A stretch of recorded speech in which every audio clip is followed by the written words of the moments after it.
Hello and welcome back to English 10 Minutes. We're so glad you've joined us today. We have a special story for you, one about facing tough times, about feeling like the world is against you, but choosing a smart, thoughtful way to find fairness again. It's about how inner strength and clear thinking can be more powerful than anger. As you listen, pay attention to how the main character, Amelia, deals with her emotions and makes her plans. See if you can pick out the words and phrases that show her journey. Let's begin. Amelia Gardner loved the smell of old books and brewing coffee. Her small cafe, the Reader's Nook, nestled in a quiet side street of Oak Haven, Illinois, was her dream made real. It was more than a business. It was a sanctuary she'd built with love, laughter, and a modest inheritance from her grandmother. For 5 years, it had been a haven for students, writers, and anyone seeking a quiet corner and a good cup of coffee.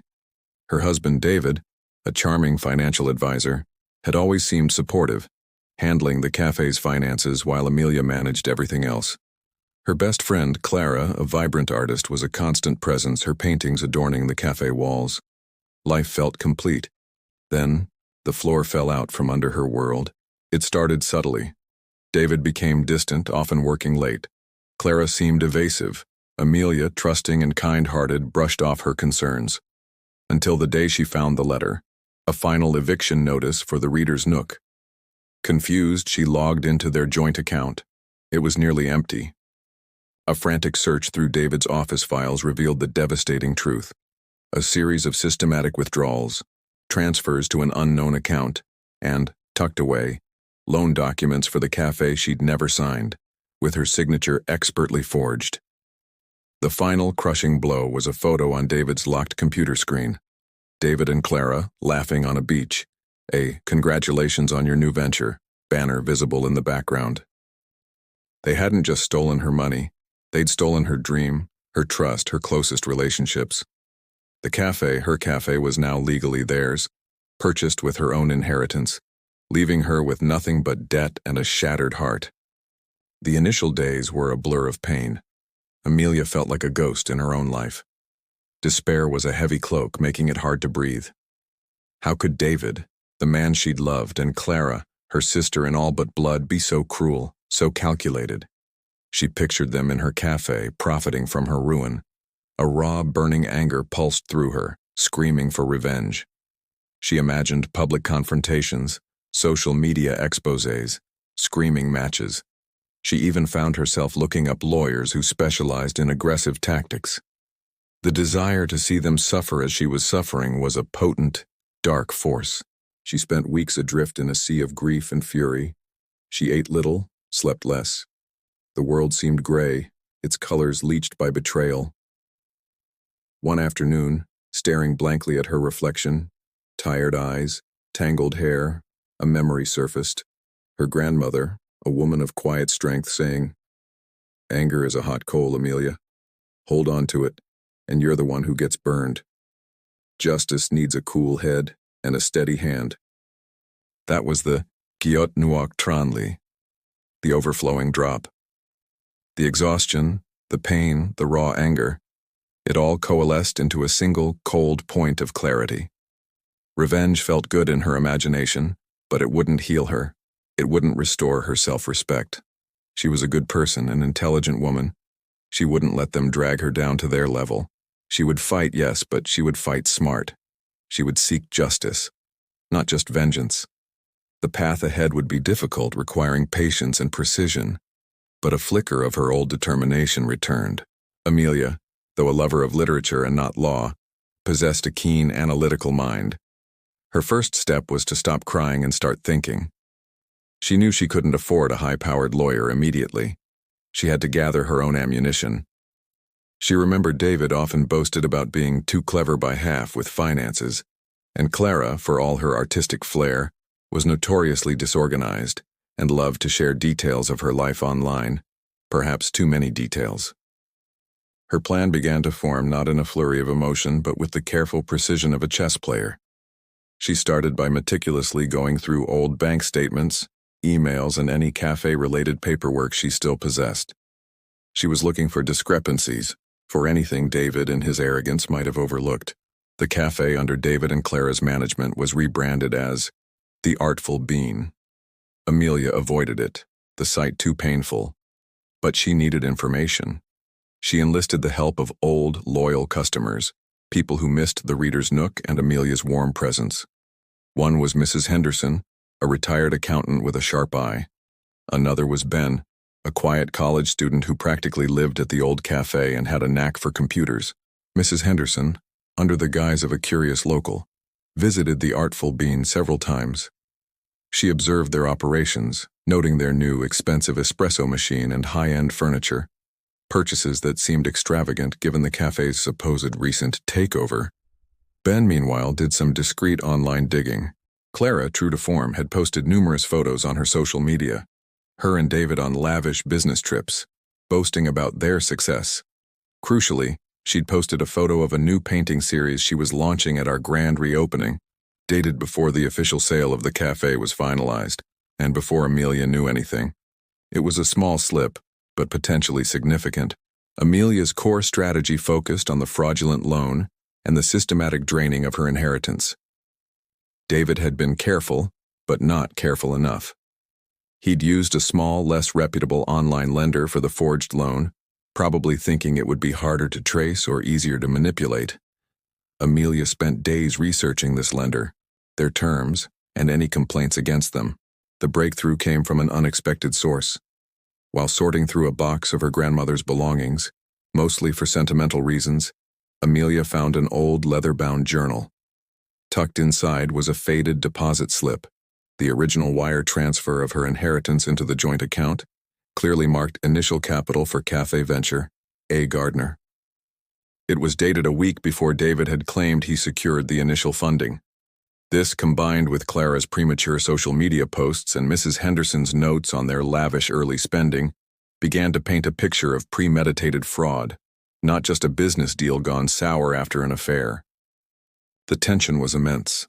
Every email she sent, every piece of information she gathered felt like walking a tightrope. What if they found out? What if her evidence wasn't enough? There were nights she doubted herself, the old despair creeping back. But then she'd look at her grandmother's photo and the deposit slip, and her resolve would harden. She compiled her findings into a detailed, organized file: the original inheritance deposit, David's fraudulent loan documents. She suspected the signature on the loan application was forged, and she intended to prove it. Clara's revealing social media timeline, Mrs. Henderson's observations on their immediate unexplained cash flow, and printouts of the emptied joint account. She also found emails from early suppliers addressed to her, discussing initial orders for the reader's nook, paid from her personal savings before the joint account was heavily funded by her inheritance, further proving her foundational investment. Instead of a dramatic courtroom showdown, Amelia chose a quieter, more strategic path. She consulted a pro bono legal aid service, who were impressed by her meticulously gathered evidence. They helped her draft a formal letter, not of accusation, but of undeniable facts, addressed to David and Clara, with a copy sent to the small online lender who had issued the fraudulent loan, and another, very discreetly, to the local business licensing authority. The letter laid out the evidence of the fraudulent loan application, highlighting the likely forged signature and her intent to pursue forensic analysis if needed. The misappropriation of her initial inheritance, backed by the deposit slip, and the clear timeline indicating their conspiracy began long before the cafe's sale. It didn't demand revenge, it demanded restitution and a legal dissolution of their fraudulent ownership, or else she would proceed with formal legal action, including reporting them to the authorities for fraud. The effect was exactly as she'd calculated. David, the clever financial advisor, panicked. His arrogance was a thin veneer over a core of cowardice. The lender, faced with evidence of a potentially fraudulent loan on their books and the threat of legal scrutiny, immediately began their own internal investigation into David's application. Clara, when confronted with her own social media posts and the very real threat of public disgrace and legal trouble, crumbled. This was her plot twist for them. Their own actions, their greed and carelessness were their undoing. There was no shouting, no public drama created by Amelia. the gay Ong Jap Lung Ong.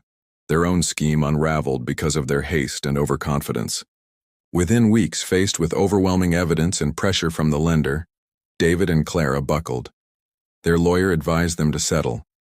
They had to sell the new expensive equipment they'd bought to repay a significant portion of Amelia's stolen inheritance. The cafe, its reputation now tainted by their scandal, was legally returned to Amelia, though laden with some of the debt David had accrued. Their partnership, built on deceit, shattered under pressure, with each blaming the other. They lost the business.